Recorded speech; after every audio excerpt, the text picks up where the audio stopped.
When Cam Jordan hit Matt Ryan Sunday in Atlanta, the reporter sitting next to me in the press box asked, is that roughing the passer? I thought for a second and then answered as honestly as I could, I don't know. 20 years ago, 5 years ago, you always knew what roughing the passer looked like. This year, for the first time, no one does. And almost every time a rusher hits a quarterback, it could be. So far this year, there have been 34 roughing the passer calls. Last year at this point, we had 16. And the most ever recorded through the first 3 NFL weeks was back in 2006 when there were 26. So not only are we seeing the most roughing the passer calls ever, we're seeing 31% more than ever. The issue often is the new body weight rule. You can't land on a quarterback with your body weight on him.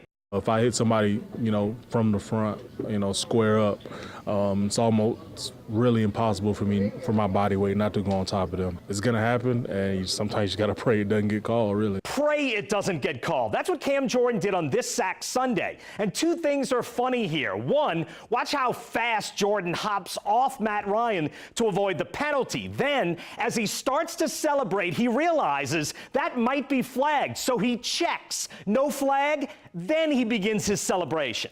He destroyed Matt Ryan.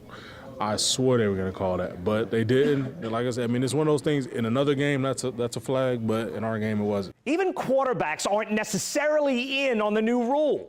Especially for a bigger quarterback. Like if you're going to tackle a guy like Roethlisberger or Cam Newton or something like that, you got to give it all you can to get those guys down, and so is that going to be deemed as too much? It seems the NFL recognizes it has a problem. Judy Battista, a reporter for the NFL, tweeted this week that a number of members of the competition committee are now uncomfortable with the roughing the passer calls. They'll talk about that next week, but members are unsure if anything will change this year. Now, look, I am all in for the changes to the helmet rules, anything that's concussion-based, but the body weight rule isn't. And the way it's being called now means that virtually every sack could be flagged or not. We don't know. Ton, Karen?